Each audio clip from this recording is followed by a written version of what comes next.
Bien, vamos a continuar. Voy a tratar de terminar algunos detalles de la sesión pasada que quería compartirles al respecto de la liturgia, del orden en el culto.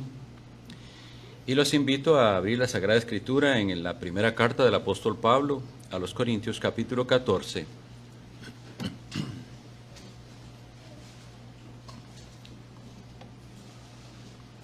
Primera a los Corintios 14, versículo 40.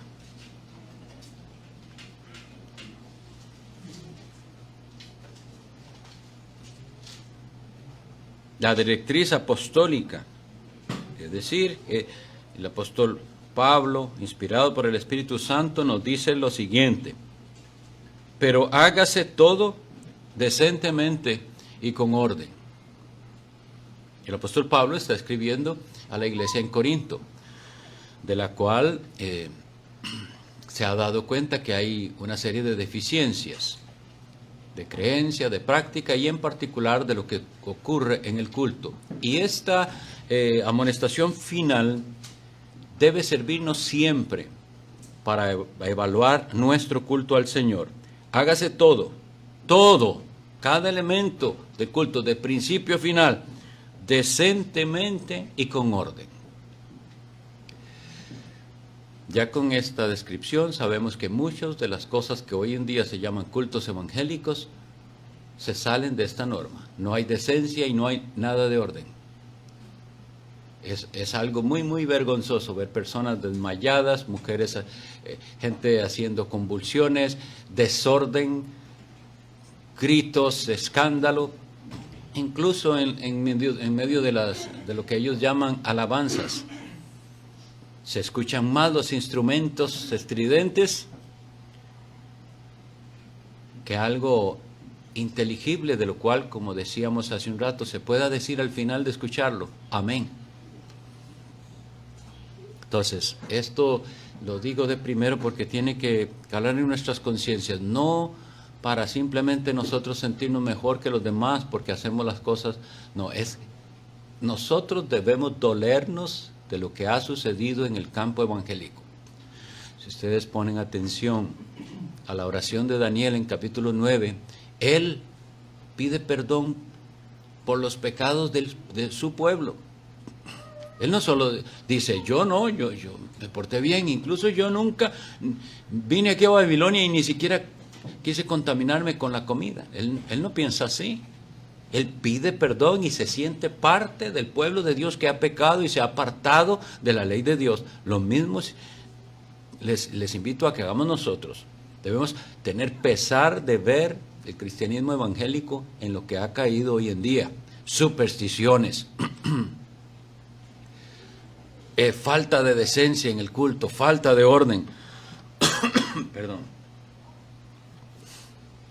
Y veamos que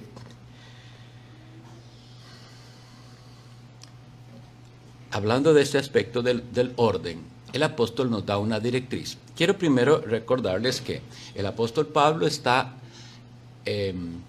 hablando en un contexto de culto de la iglesia en Corinto, en un momento histórico en el cual los dones de manifestación extraordinaria estaban en operación.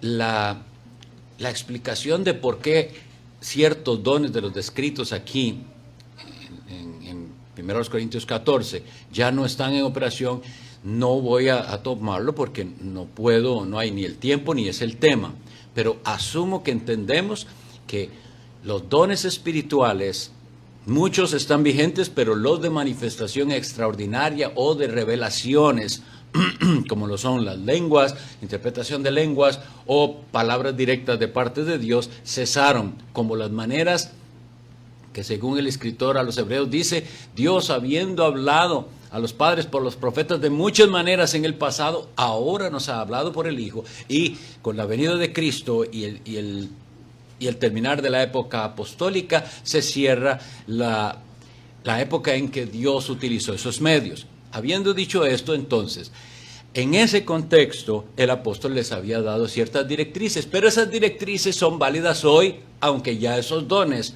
no estén en operación. Vamos a leerlas. Primero a los Corintios 27 al 29. 14, 27 al 29.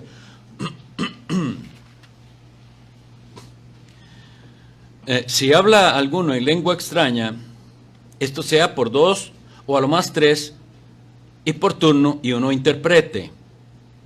Y si no hay intérprete, calle en la congregación y hable para sí mismo y para Dios. Asimismo los profetas hablen 2 o 3 y los demás juzguen. Entonces, se nos está dando una directriz de participaciones y de orden. Primero, algo que debe quedar muy claro al leer 1 Corintios 14 es que no se permite a las personas hablar varios a la vez. Eso es desorden, eso hace que sea imposible de entender lo que está diciendo varias personas a la vez. Solo una persona debe hablar a la vez, por eso aquí dice por turno.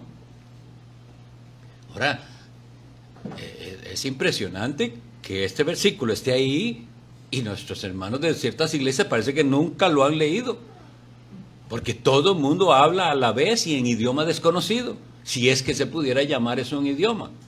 Pero vemos que está prohibido, dice, si alguno hablara en lengua extraña, solo 2 o 3 por turno.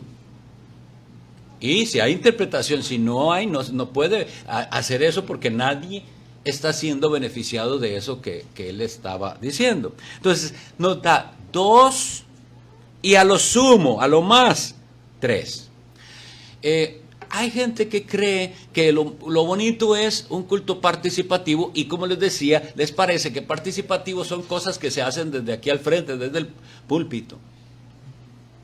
Entonces, interpretan que como si el apóstol Pablo se contradijera cuando dice, todos podéis profetizar y todos los que tienen el don, obviamente, y no todos lo tenían.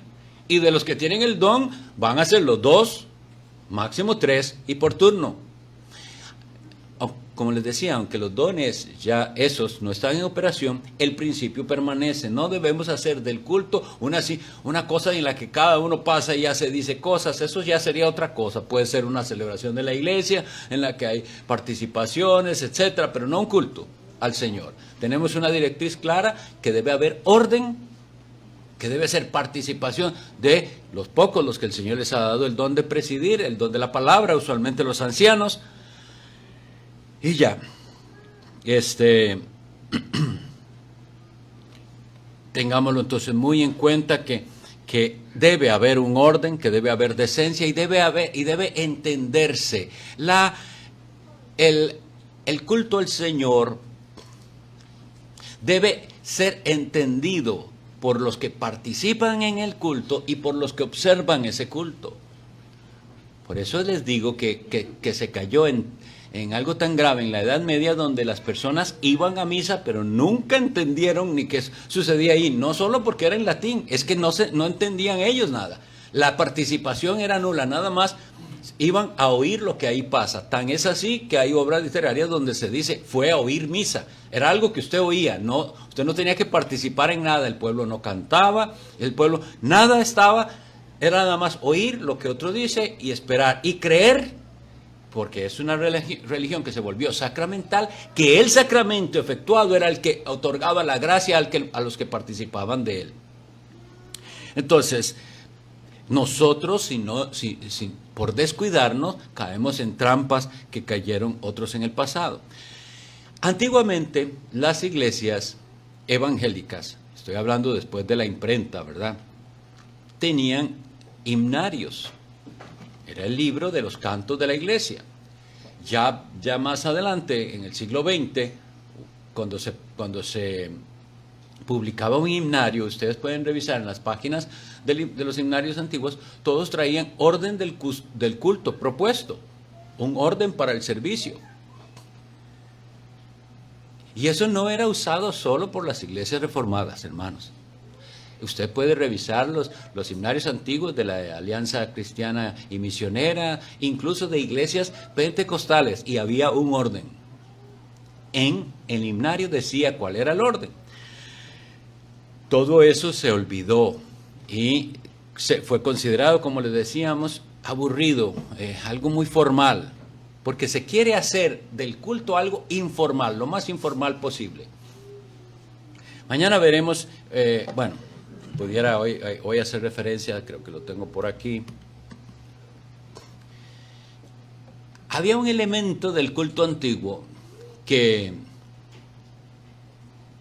era un elemento exterior, pero que debería decirnos algo. Cuando Dios le dijo a Moisés que hiciera vestiduras especiales para los sacerdotes, le dijo esto: harás vestiduras sagradas a Aarón. Y le dijo un motivo. Eso está en Éxodo 28:2. Para honra y hermosura.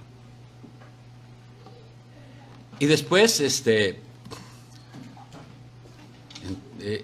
todo sacerdote sabía que no podía presentarse al culto como al rito del culto como él quería. Había una ropa específica que él tenía que usar y la razón la dio Dios, para honra y hermosura. Nosotros vivimos en un mundo relativo en el que no tenemos ya derecho a decir qué es bello o qué no es bello, porque las personas piensan que la belleza está en el ojo del que mira. Eso se propone hoy. Pero Dios dijo claramente que hay belleza en el vestir de cierta manera. Nosotros vemos que cayeron en una trampa en el catolicismo romano cuando diferenciaron la vestidura del sacerdote de la vestidura de los demás. Porque la Biblia no nos dice en el Nuevo Testamento que tal cosa deba ocurrir. Pero que yo no sé si hemos pensado que nosotros somos un real sacerdocio y que nosotros venimos a ofrecer sacrificios espirituales a Dios por medio de Jesucristo. Y que debería haber también en nuestra manera de presentarnos a lo que es el culto a Dios, algo que exprese de manera externa qué tan importante es para nosotros aquella reunión. Hay tipos de reuniones en este mundo diferentes, convenciones, reuniones de esto y del otro, y las personas saben, eso es algo que se sabe, que para ir a cierto tipo de reunión van vestidos de cierta manera. Siempre fue así en el pasado. La gente sabía que para ir a la iglesia había que ir de cierta manera.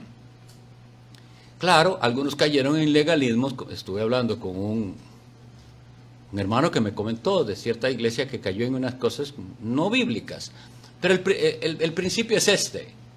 Si para las personas esa reunión es especial, tan especial, hará su esfuerzo de ir de la mejor manera presentado. Tanto hay al respecto de esto en el pasado que la gente, no sé si aquí usaban esa frase, pero en mi país decían, anda vestido con ropa de domingo. Y eso significaba algo. Ahora, ¿por qué ya no? ¿De dónde tuvimos el permiso de pensar que al culto venimos como sea? Como igual usted está ahí en la casa, si quiere venir en sandalias, si quiere venir en camiseta, en pantalón de trabajo. ¿Qué es lo que pasó? Pasó un perder la visión de lo que vamos, de qué significa esa reunión y la importancia de que reunión. Y yo lo llamo la atención a aquellos que van a una boda, van como sea. Bueno, ahora sí, también hasta esos eventos especiales, ahora ya, pero se suponía que era un evento especial. Y si usted buscaba algo, lo mejor que tenía, porque ahí es donde viene el legalismo, si yo le exijo exactamente decirle qué, no, es usted según sus posibilidades. Y si esa es la mejor camisita que usted tiene, me póngase esa camisa. Es el mejor pantalón, pero no es lo que veo. La gente ni siquiera lo piensa, es como que no hay en su mente el procesar. Yo voy a ir al culto, debo prepararme para ir al culto. No solo internamente, que es necesario, sino externamente también. Y como les decía, el culto a Dios va a ser lo que el mundo identifica de nosotros. Pero ¿qué está viendo el mundo? Que ahí van como sea. Esas mujeres, vaya, indecorosas, parece que van a cualquier otro lado menos a un acto religioso. Ve a esos hombres, ve a la facha, como decimos allá. ¿Qué es esa manera hay un irrespeto que usted está mostrando en la manera en que usted viene? Entonces, estamos dando un mensaje incorrecto al mundo. Ellos deberían pensar, no que aquí se exige que todos vengan con corbata y falda hasta el... No, pero se les vea, sí se preparó, viene bien. ¿Por qué? Porque eso tenía alguna razón de ser, para honra y hermosura. Esto es espiritual primero, recordemos que lo dijimos desde antes. Dios acepta a la persona y a su ofrenda. Pero entonces, los cultos eran así, eran ordenados y como les digo, les dejo de tarea, si alguien tiene himnarios antiguos, busque y verá que vienen orden del culto ahí. Pero bueno, una propuesta de culto es necesario que la revisemos, porque los reformadores en el siglo XVI y siglo XVII revisaron y coincidieron en mucho de cómo debería ser esa reunión especial del pueblo de Dios. Y entonces, para que vean que esto es necesario, les propongo. ¿Qué pensarían ustedes si vienen el domingo y les dicen, bueno, la primera canción que vamos a cantar juntos es Cuidado mis ojitos lo que ven? ¿Qué? Y conocen la cancioncita, es una canción de niños, bien, para instruirlos. Pero ¿por qué no? ¿Por qué no empezamos el culto con esa cancioncita? ¿Por qué no empezamos? Saqueo era un hombre pequeño, es el himno que sigue. ¿Y por qué no lo hacemos así? Nosotros tenemos una idea de que no sería apropiado, pero puede que no lo sepamos explicar bien. El culto a Dios tiene que tener una estructura clara de qué se hace, de principio a fin. Y no es simplemente, y hoy cuál quiere usted que se cante o algo así. No es algo no es así, espontáneo. Y a algunos les gusta eso. Qué bonita fue esa reunión ahí, cada uno hace como quiere, todos participan y ven en eso algo bien. De hecho, por eso la predicación de la palabra de Dios está siendo rechazada en muchas partes. Y dice que no le digamos, recientemente fui invitado a una boda. Yo no hacía la boda, pero me invitaron a predicar y siempre que me dejen predicar, yo voy a ir a predicar. Entonces, pero las personas que organizaban no eran, era porque unos miembros de nuestra iglesia estaban involucrados en la boda, era su hija. Y entonces, cuando yo le hablo a la maestra de ceremonias, le digo, sí, pastor, que usted tiene una participación, ¿verdad? Le digo, sí, yo preparé un sermón. Y él hizo una expresión como un sermón, esto es una boda, ¿verdad? Y le digo, bueno, a mí me dijeron que yo preparé un sermón. Pero cuando él me presenta, casi que hizo casi se disculpó por lo que yo iba a hacer. Aquí hay un pastor y él va a dar un sermón, me dijo. Entonces, o sea, vean a lo que ha llegado. La palabra sermón es algo como malo. Y así lo hicieron, ¿verdad? Lo que pasa es que lo único que significa es la explicación de un texto de la Biblia. Eso es. Entonces, como es un discurso y es una persona que se presenta a hablarles, no vamos a tener una interacción como una especie de charla y usted qué opina. No, esto dice Dios. Yo vengo con el libro de Dios a hablarles de parte de Dios. Y a eso no le gusta a la gente. Demasiado formal, demasiado solemne suena eso. Así debe ser. El hombre de Dios habla en nombre de Dios, la palabra de Dios. Y si él la interpreta correctamente, así debemos recibirla, como la palabra de Dios. Entonces, el culto tiene un orden. No se comienza por ahí. Hay un llamado a la adoración. Nosotros lo vemos en los salmos. Es convocado el pueblo a que adore a Dios. Entonces, cuando se prepara un culto, debemos pensar en todo eso. ¿Cuáles frases vamos a decir invitando a la congregación a adorar a Dios? Sea con un salmo, sea con palabras, pero se invita a la adoración. Pero nosotros debemos presentarnos delante de Dios en oración y a eso le llamamos la oración de invocación. Vamos a invocar el nombre de Jesús. La reunión es en su nombre, si no, no es recibida. Pero nos damos cuenta de que nosotros somos, ¿qué? Pecadores. Así que debe haber confesión. Y entonces reconocemos, no nos presentamos a Dios así nomás. Recuerden que la Biblia dice levantando manos santas. Ese es el símbolo de, tienen que estar limpias las manos, vamos a ir a confesar a Dios. Y entonces es apropiado una doxología. A veces este elemento se dejaba al final, pero las doxologías son tan apropiadas al inicio como al final del culto. Porque una doxología realmente lo único que significa es un himno de gloria. Doxa significa gloria. Entonces es apropiado que empecemos no con cualquier himno, sino con un himno que está dirigido al Dios único, vivo y verdadero, el Padre y el Hijo y el Espíritu Santo, o un himno que hable de Él, de Dios. Es a Él que nos estamos acercando. La Biblia nos dice que un elemento del culto es las ofrendas también. Ahora, no nos dice exactamente cómo recogerlas. Algunas iglesias hacen recolección de ofrendas, otras hemos preferido tener un arca en la cual los miembros depositan lo que es su deber. Pero es importante incluir para que se sepa, porque el apóstol lo dice. Les voy a mandar esas instrucciones, 1 Corintios 16, que he dado, dice, en todas las iglesias de Galacia, no solo a los corintios les dijo eso. Cada primer día de la semana, cada uno ponga parte, según Dios lo haya prosperado, y tráiganlo. Entonces, las ofrendas son parte del culto, son elementos que vemos en la Biblia, no son invención humana. Ahora, los himnos deben, si ponen atención, de lo que venimos haciendo es, Dios convoca al pueblo, el pueblo viene a Dios y le habla a Dios y reconoce que necesita la mediación de Cristo, y por eso hay confesión. Entonces es una especie de diálogo entre Dios y su pueblo. Todo tiene ese orden. Por eso les decía que el inconverso tiene que sentirse fuera de lugar. Y ahora entonces venimos y traemos esas ofrendas a Dios en agradecimiento. Y le cantamos a Dios también. Es permitido. ¿Sabían que hubo épocas en que se discutió si era válido el canto o no en el culto de la iglesia?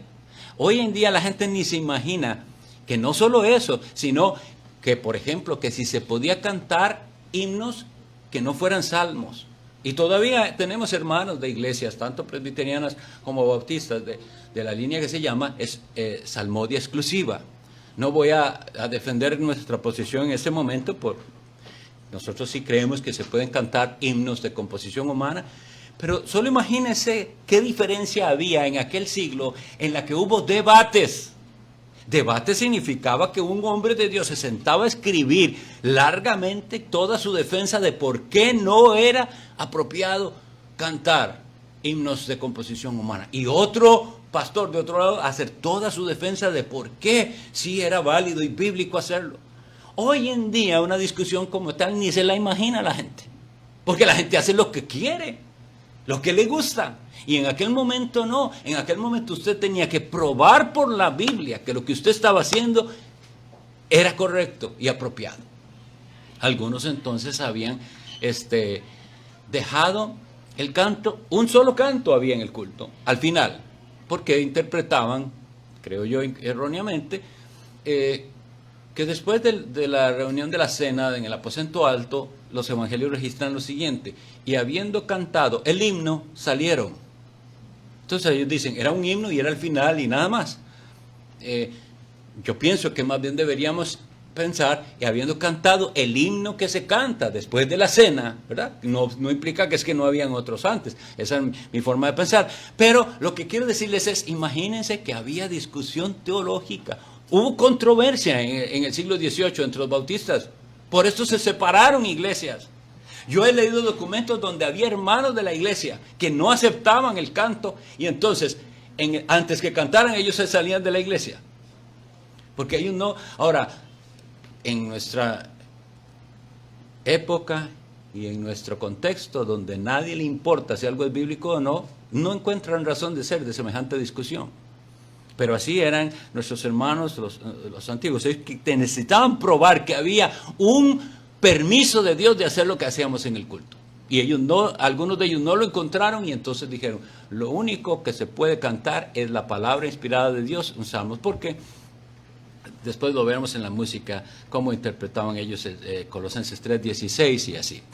Pero bueno, entonces, un salmo, y debemos volver al canto de los salmos. No exclusivo, como les digo, pero los salmos son inspirados por el Espíritu Santo. Cantemos más salmos, incluyámoslos dentro de nuestra adoración. Los salmos incluyen todo el rango de las emociones del ser humano. Decía Calvino, no me acuerdo cuál otro reformador, que era la anatomía del alma. Ustedes saben lo que es la anatomía, ¿verdad? Los que estudian medicina estudian todas las partes del cuerpo. Cada parte del cuerpo, los nombres de todos los órganos, eso es la anatomía. Y decía, la anatomía del alma está en los salmos. Los salmos incluyen todas nuestras emociones y sentimientos y frustraciones. Hay unos de alegría, hay otros de alabanza, hay otros de clamor y súplica, hay otros de desesperación, hay otros, bueno, ustedes han de verlos ahí. Por eso son apropiados para cada época y tema que se vaya a tratar en la iglesia. Luego viene la oración pastoral. Es importante que se haga oración verdadera, no oración. Imagínense que nuestros antepasados hasta preparaban las oraciones. Algunos ven en esto algo malo, y entiendo por qué, porque piensan que lo hacen de manera como fría o formal, pero no tiene por qué ser así. El que preparaba aquella oración estaba delante de Dios procurando expresar lo que sentía de la mejor manera, para no ser tropiezo con sus palabras a sus hermanos que le iban a escuchar orar en público. Vean, hermanos, ¿no les parece esto tremendo? Que él quería hacerlo tan bien, su oración, que la preparaba de antemano.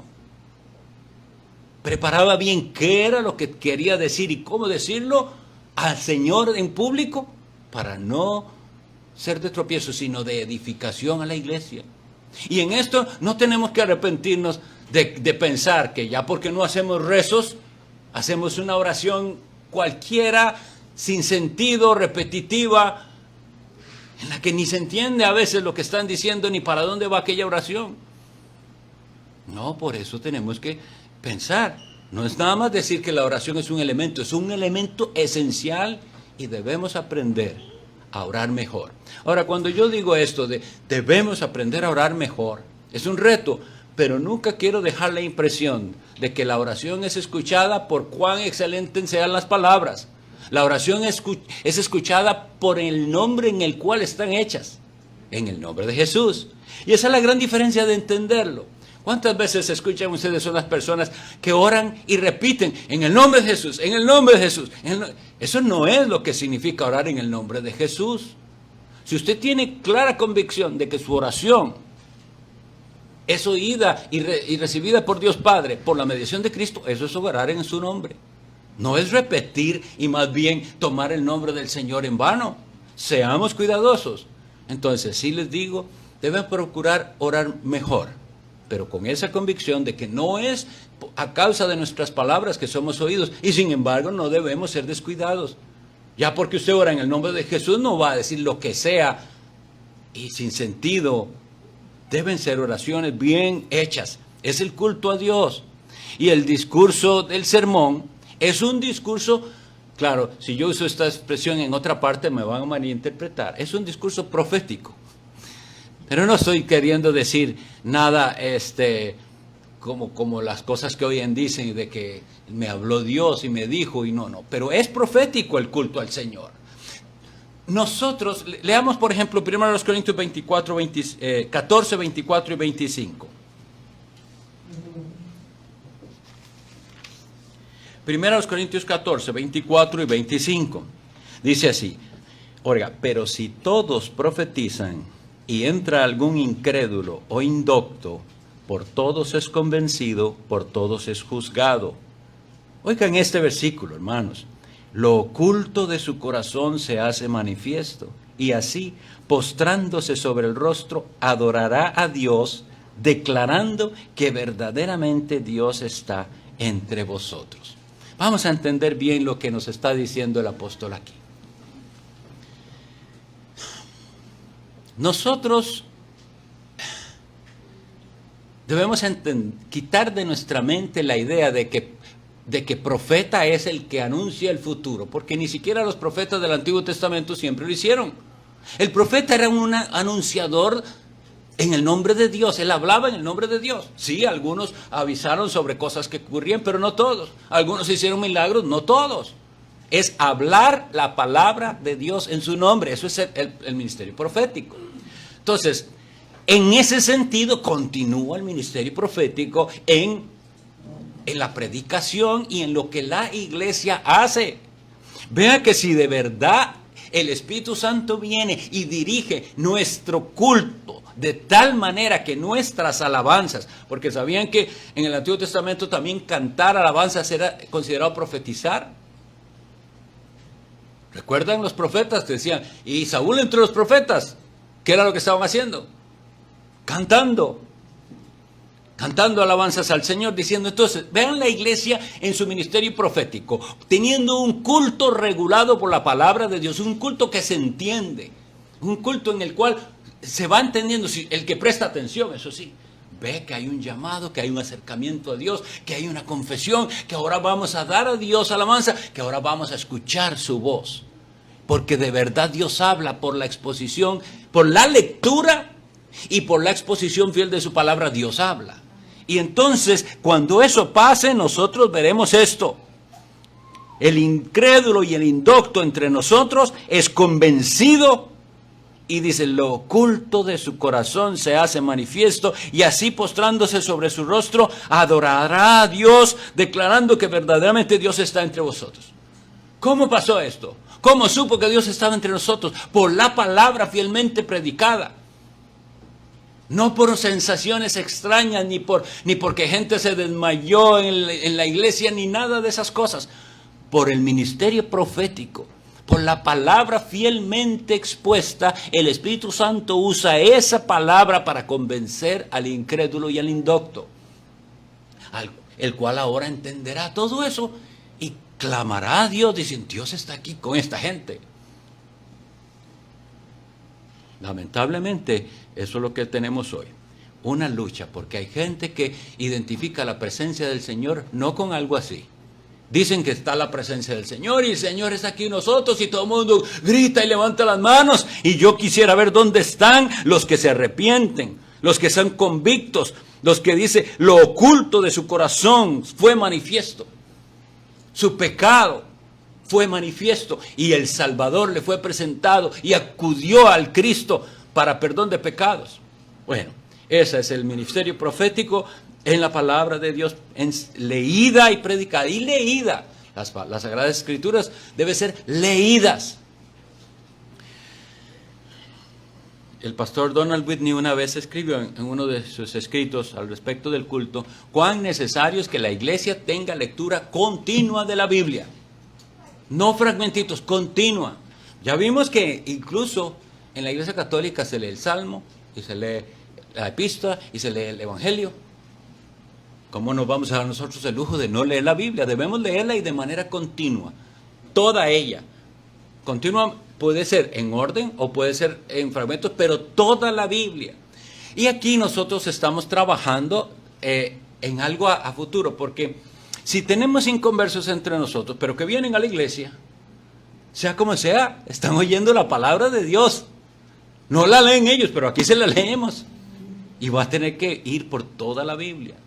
En cambio, en cultos donde la lectura bíblica es mínima y solo seleccionada así, realmente no saben nada de la Biblia por eso, no la han leído.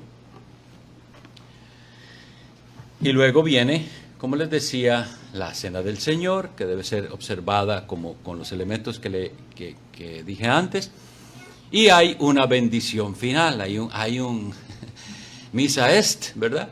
Es despedir a la gente sabiendo que va con la bendición de Dios, que escucharon la presencia de Dios, que estuvieron en la presencia de Dios y escucharon su palabra, y ahora eso tiene que hacer algo en sus vidas. Muy tristemente, mucha gente entra a un culto, está en el culto y sale del culto, pero en su corazón no ha pasado nada. Por eso es que nosotros necesitamos tanto clamor para que el Espíritu Santo venga, porque es el único que puede hacer lo que nosotros no podemos hacer. por no entenderlo así, es que la gente cae en cultos en los cuales el elemento principal es la manipulación. Y entonces, por medio de manipulación, en esa misma línea de lo que les estaba contando, de que se asombran de un sermón, pero entonces como yo voy a hablar, la gente tiene la costumbre de que está tocando unas notitas ahí del piano o de algo mientras habla el predicador. Y ese asombrar, porque yo le dije, bueno, como yo voy a hablar, yo esperaría que quiten esa música por ahora. Y se hizo un silencio que ustedes no saben, es como que hubiera pedido quién sabe qué cosa extraña. Nada más era que no haya sonidos más porque yo voy a hablar la palabra de Dios. Pero vean, al no tenerlo real, tienen que fabricarlo con música y poner a las personas en un cierto estado emocional a través de la música. No. Lo verdadero, lo que hemos leído aquí, cuando haya verdadera profecía, lo oculto de su corazón es manifiesto y se va a postrar. No necesariamente físicamente. Vimos ayer muy bien ese proscuneo, ese se postró y adoró, que eso pasa en nuestras iglesias, que se postren y adoren, pero no físicamente. Quiero verlos seguir a Jesucristo. Quiero ver dejar el mundo y el pecado para seguir a Cristo. Y entonces podremos decir que la presencia de Dios fue manifiesta y tuvo su efecto. Los apóstoles se reunían en el día del Señor. Vamos a leerlo en los Hechos de los Apóstoles capítulo 20.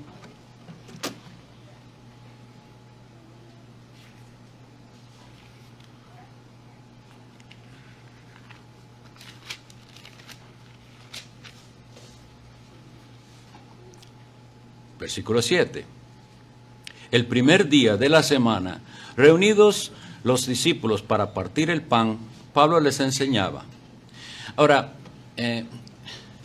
recientemente el pastor Eduardo de nuestra iglesia hizo un comentario que a mí me sirvió tantísimo al considerar el día del Señor, porque de ningún otro día se menciona en las Escrituras como del primer día de la semana. No oímos hablar del segundo ni del tercero, solo oíamos el día de reposo judío, que era el sábado, y luego el primer día de la semana. Son los días que se referencian en la Sagrada Escritura. Y este en particular dice, reunidos los discípulos, ¿a qué? A partir el pan. No otro día. No otro que es ese día, el primer día de la semana, se reunían con ese propósito específico.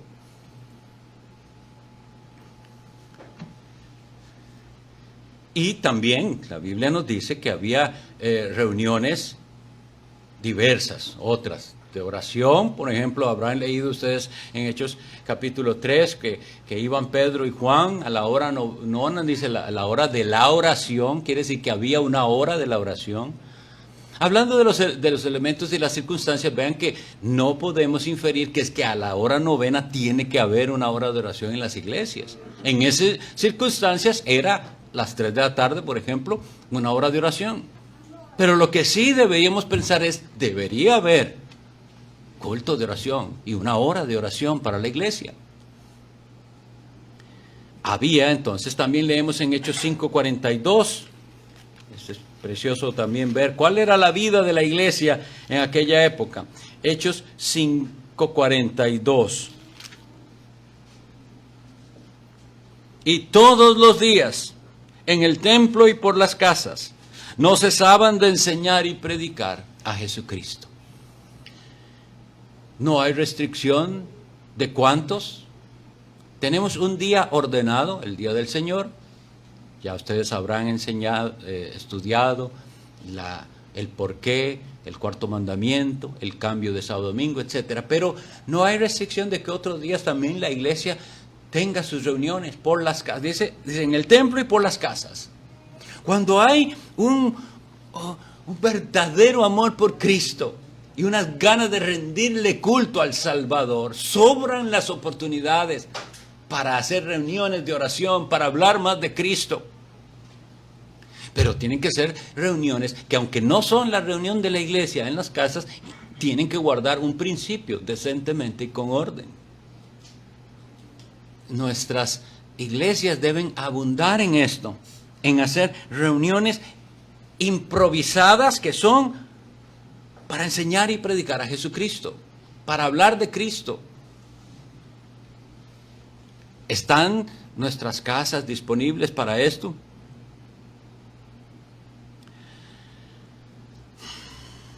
El culto público de la iglesia debe distinguirse de cualquier otra cosa y vemos que el apóstol así lo hace.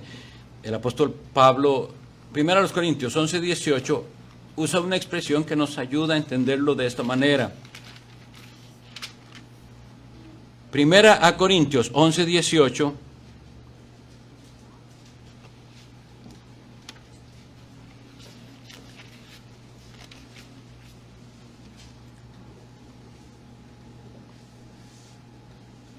Vamos a leer desde el 17, que tiene una exhortación importante para nosotros también.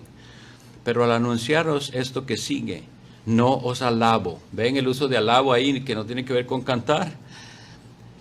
No voy a hablarles bien a ustedes, no los voy a elogiar, porque no os congregáis para lo mejor, sino para lo peor. Paremos ahí. Esta es una amonestación muy fuerte, pero es la verdad. Y esta era una iglesia de Cristo. Esta era una iglesia del Señor, fundada por uno de sus apóstoles. ¿Cómo se sentiría que le digan, ustedes no se congregan para lo mejor, sino para lo peor? Muy fuerte. Pero el amor habla con la verdad. Y Pablo amaba a estos corintios y tenía que decirles, ¿qué es lo que está pasando ahí? ¿Qué es ese desorden? Eso no es para lo mejor, es para lo peor. Y usa esa palabra, os congregáis. Recordemos entonces bien el símbolo, o más bien el significado de la palabra iglesia, eclesia, que en el griego era usado mucho antes del cristianismo. La palabra es tomada por Cristo y le da el significado para el cristianismo, pero la palabra significaba eso, la asamblea de los que han sido llamados a salir y reunirse. El heraldo en el mundo grecorromano era enviado a dar una noticia a un pueblo. Y él iba con su noticia diciendo, hay algo que decirle al pueblo. Todos han de estar reunidos en la plaza tal, a tal hora, porque ahí se va a decir el anuncio, sea imperial, o sea una amenaza de guerra, lo que sea. Pero el heraldo hacía ese llamado de que la gente salga y se reúna. Y esa reunión era una eclesia. Una eclesia, esa es la palabra griega que a veces se traduce asamblea, congregación. Pero vean qué apropiado cuando Cristo dice y la llama mi iglesia, porque es parecido. Nosotros, la iglesia, hemos oído ese llamado a salir del mundo y a reunirnos en el nombre de Cristo para oír la palabra de Dios. Cuando os congregáis, sin embargo, esta iglesia no lo hacía para lo mejor, sino para lo peor. Y el versículo 18 aclara lo siguiente, pues en primer lugar, cuando reunís como iglesia, y aquí nos hace una aclaración bien importante, porque entonces no cualquier reunión, aunque sea de miembros de la iglesia, es la iglesia. ¿Ven? Cuando os reunís como iglesia. Por eso es que no es válido que todos, algunos, resulta que estábamos en la casa del hermano Manuel Sherran y comiendo y de pronto a algunos se le ocurra, ¿y por qué no celebramos la cena ahora que estamos aquí o algunos? Porque esa no es una reunión de la iglesia. Cuando nos reunís como iglesia nos dice que hay una cierta reunión específica, especial, que es la reunión de la iglesia. Es la reunión para rendir culto al Señor.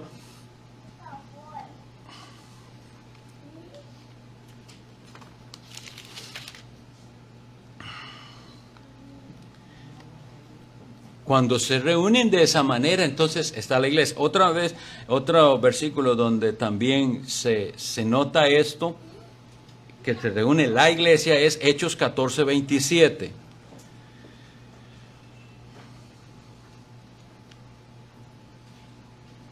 En Hechos 14:27 lo que está ocurriendo es esto. Pablo y Bernabé habían sido enviados por la iglesia de Antioquía a su misión. Y ellos van y recorren varias ciudades, hacen la función misionera y ahora regresan a Antioquía y van a dar un reporte. Entonces, oigan lo que dice el versículo, Hechos 14:27. Y habiendo llegado y reunido a la iglesia entera, no reunido solo a los ancianos, no reunido a sus amigos, reunieron a la iglesia.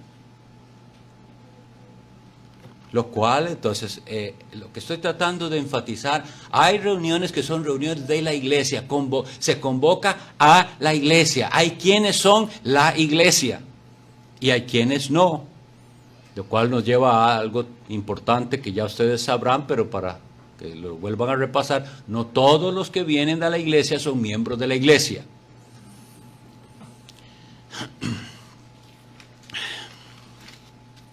Otro aspecto del culto es, cuando les había hablado del culto participativo, algunas personas ven 1 Corintios 14 y lo interpretan como que aquella iglesia sí tenía un culto en el que dice, todos podéis participar, ¿verdad? Y entonces aquello era un verdadero desorden. Pero Pablo le dice, sí, todos los que tienen el don, pero lo regula, y como habíamos visto, lo regula a una participación mínima de 2 o 3. Librémonos entonces de cultos en los cuales se vuelva otra cosa que no es este orden apostólico. Y de verdad, de manera práctica, algunos que propician ese culto que supuestamente todo el que quiere puede participar y que eso fuera la idea del apóstol Pablo. Imaginémonos esa iglesia, si de verdad eran 100 personas reunidas o 200, no lo podemos saber. ¿De verdad pensamos que los 100 o 200 van a tener participación? Y uno va a hacer, y aquello no tiene final, ni orden, ni qué más sigue. Hoy estamos estudiando esto precisamente convencidos de que esa forma en que él cierra el capítulo, hágase todo decentemente y con orden, nos lleva al establecimiento de un orden que tiene consistencia, que tiene razón de ser, que es un culto inteligible. Hablaremos después también de ese culto racional. Es algo que tiene un significado, que es ese diálogo del que les hablaba de Dios con su pueblo. Nos acercamos a Él, Él nos habla, ahora nosotros respondemos, ahora vamos a la misión. Eso se refleja en el culto y tiene entonces participación, pero no necesariamente, insisto desde aquí. En cierto momento conocí a alguien que llegó a nuestra iglesia y decía, estuvo llegando algunas veces, y se me acerca y me dice, pastor, es que mi esposa canta. Y yo le dije, qué bueno, porque puede cantar desde ahí. Pero ¿qué había en el corazón de estas personas con respecto a estas participaciones? Que entonces, porque canta bonito, hay que dejarla que venga y cante para todos y que todos oigamos su canto. ¿Es a eso que nos reunimos? Pero puede cantar desde ahí, y desde ahí está participando, pero claro que eso no es tan atractivo. Por eso tenemos que ser tan cuidadosos con ver cómo se hace el culto y si estamos nosotros propiciando cosas como esas. ¿Sabían que esto de que el músico esté al frente es algo reciente, de siglos recientes? Eso nunca estaba antes. El músico, primero cuando se incluyó la música, me adelanto un poquito al tema, pero en cuanto a esto de la participación, primero por muchos siglos no había música alguna en los cultos. Y luego ese estaba atrás, no visible. el hecho, y después, ¿a qué hemos llegado? A todos los músicos al frente y a hacer del culto una especie de concierto o de espectáculo. Ahora, todos los seres humanos, todos, sin excepción, tenemos un terrible riesgo de pecado de orgullo, todos. Y nosotros tenemos que luchar contra ello, no favorecerlo. Los músicos en particular aman su instrumento, aman la música. Y pueden engañarse a sí mismos pensando que están sirviéndole al Señor y adorando al Señor, y lo que están haciendo es simplemente que disfrutan la ejecución del instrumento. Nosotros tenemos que ser muy cuidadosos de no favorecer ese culto a la persona y al músico. Es Cristo el que debe ser glorificado. La iglesia, entonces, todos estamos participando, pero todos participamos de una manera sobria. Nuestra participación visible tiene que ser muy cuidadosa, porque Cristo así se los advirtió a los discípulos de él. Leamos por favor en Mateo capítulo 6 una advertencia que Cristo les hizo.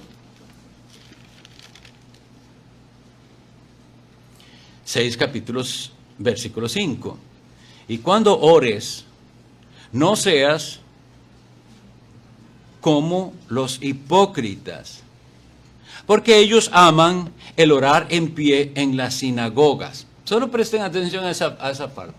Dice que ellos aman, les encanta orar en pie en las sinagogas. Y yo quisiera que me explique, que meditemos así de manera simple, ¿qué de malo tiene orar de pie en la sinagoga? Para ver si llegamos al punto de por qué Cristo les dice que no lo hagan. Nosotros tenemos un corazón engañoso, como lo dice la Biblia. Engañoso es el corazón más que todas las cosas y perverso, ¿quién lo conocerá? Y muchas veces queremos dar por culto a Dios algo que es apariencia ante los hombres.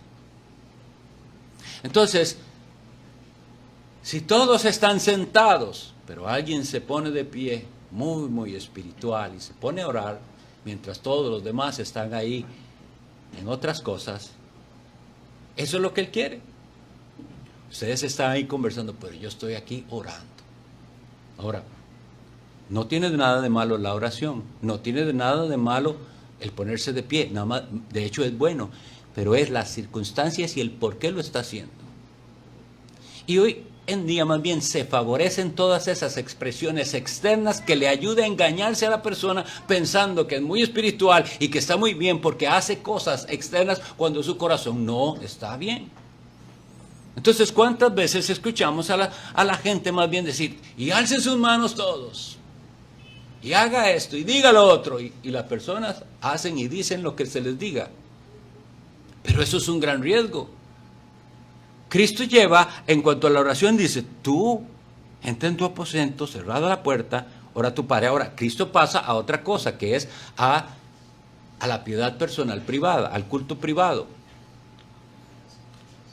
En el culto privado,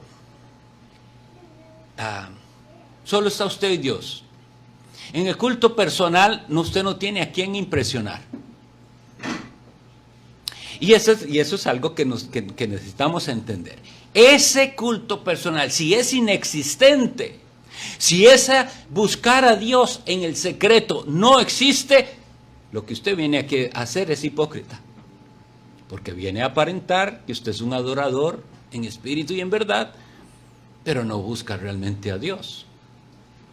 Y por eso les digo que cierta clase de cultos anima a las personas a dar un culto de apariencia externa cuando realmente no hay en el corazón una rendición a Cristo, un amor por Cristo, una adoración verdadera. Aman el orar en pie, aman el levantar sus manos para que los demás vean. Nosotros entonces debemos saber, así como veíamos ayer, que los únicos que pueden adorar a Dios son los adoradores en espíritu y en verdad, pero esos tienen lo que se llama, sí, un culto personal privado. Y así como el elemento principal del culto público es la palabra de Dios y la oración y la alabanza, eso mismo tiene que estar en un culto personal. Sin embargo, yo he hablado con creyentes que tienen varios años de ir a una iglesia y les pregunto, ¿y usted cuánto hace que va a la iglesia? Hace como 10 años vengo a la iglesia. Y hago la pregunta a propósito y le digo, bien, entonces usted se ha leído la Biblia por lo menos 10 veces. Y las personas nunca se ha leído la Biblia entera.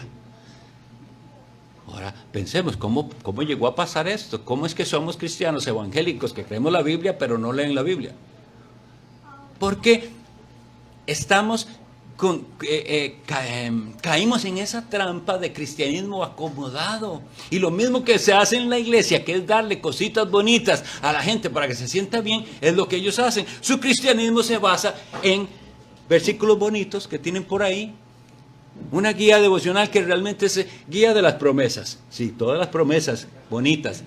Y se ha puesto a estudiar seriamente para quién son esas promesas y cuáles son las condiciones de esas promesas bíblicas. Mis estimados, este tema es importantísimo. ¿Por qué? Porque nuestro engañoso corazón nos llevó a cultos que no son el verdadero culto al Señor y que provienen precisamente de que nuestro culto personal no es el correcto. En cambio, todo aquel que tiene un verdadero caminar con Dios, que busca el rostro de Dios, como dice la Sagrada Escritura, busca el rostro de Dios. Está prometido para los del nuevo pacto, y si usted está dentro del nuevo pacto, hará suya esa promesa, y me buscaréis y me hallaréis, porque me buscaréis de todo vuestro corazón. Entonces yo le pregunto, ¿está buscando usted a Dios de todo su corazón? Aparta ese tiempo para estar solo con Él, escuchar su voz en una palabra, hablarle a Él, alabarlo. Pudiera ser con un canto, o pudiera ser simplemente diciéndole lo precioso, lo maravilloso que es el Salvador que Él nos ha dado en Jesucristo su Hijo. Si eso no hay, la adoración que vengamos a hacer aquí es adoración hipócrita. Voy terminando, ¿verdad? Bien. El último espacio, sí, es con respecto a habíamos hablado de la participación, del culto personal. Sobre el culto familiar no voy a hablar por ahora, creo que eso me ameritaría bastante, es la devoción familiar, debe existir en todo hogar cristiano, pero bueno. Y es las participaciones en el culto. Si creemos la Biblia, vamos a leer estos siguientes versículos y a decir simplemente amén, porque no hay más que explicar. Hay que explicar cuando nosotros no queremos obedecer. Entonces necesitamos una explicación muy amplia. 1 Timoteo 2, 8 y 9.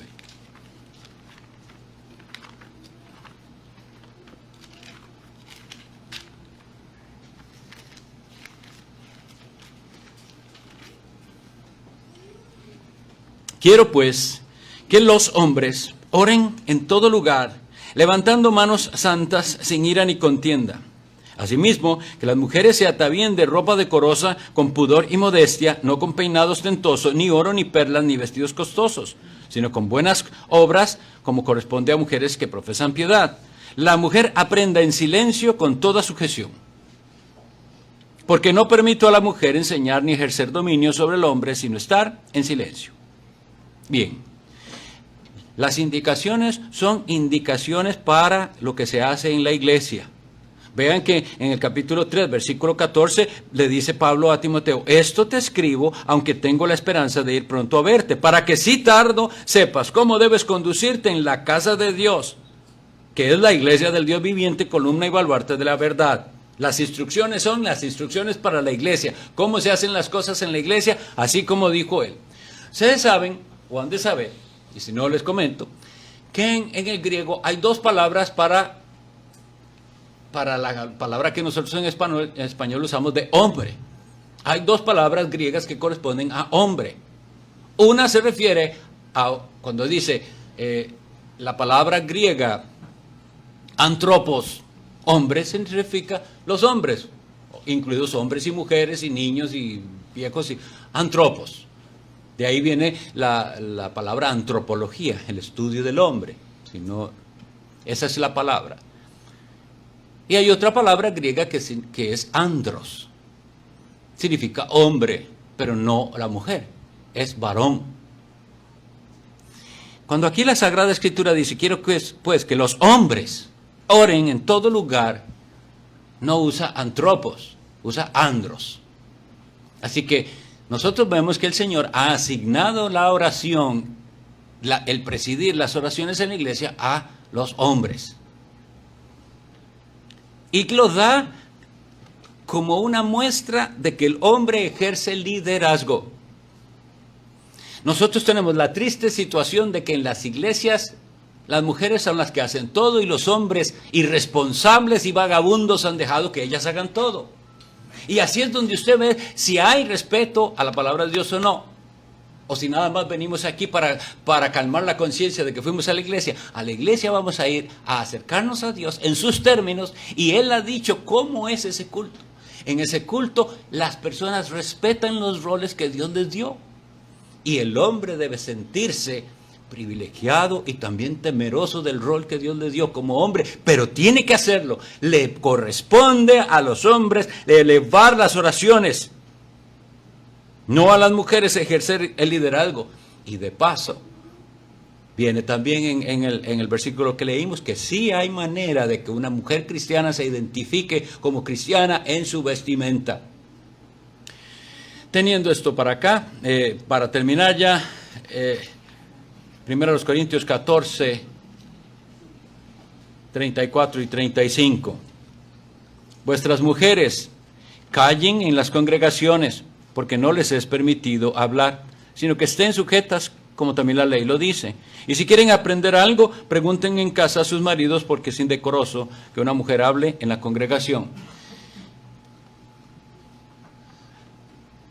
Si usted puso atención, se da cuenta que si las mujeres tienen dudas, tienen que preguntarle ¿a quién? A sus esposos. ¿Es usted esposo estudioso de la Sagrada Escritura y está preparado para que su esposa llegue y le haga preguntas? ¿O no sabe usted nada y dice, ella es la que sabe? Ese es el orden de Dios. El hombre lidera. Y eso no significa que ella sea menos inteligente, más bien hay mujeres más inteligentes que el hombre, claro que sí, y capaces en muchas áreas, pero los roles asignados por Dios es, el hombre es el líder en su casa, jefe de hogar, pero jefe espiritual también, guía a su familia a Cristo. Por eso es que tenemos varones una tarea muy imposible de cumplir si no es con el Espíritu Santo. Por eso es que tiene que haber hombres de oración que buscan la llenura del Espíritu Santo, porque dicen, ¿y cómo voy a hacer yo esto de guiar a mi familia? Tengo yo que saber. Ese es el orden de Dios. Nosotros con sencillo corazón, sin ponernos en controversias ni en complicaciones del por qué, Dios así lo dejó, esto es lo mejor. Si lo desobedecemos habrá consecuencias. Las iglesias que desobedecieron esto y pusieron a la mujer en cosas que no les correspondía hacer, hoy o pronto estarán cosechando las consecuencias. Porque es desobediencia del mandamiento del Señor. Que el Señor haga de nosotros iglesias sanas, bíblicas, pero que recibamos esta palabra con esta sencillez. Él sabe mejor. Él otorgó a cada uno su rol para su gloria y el bien de su pueblo. Que el Señor los bendiga.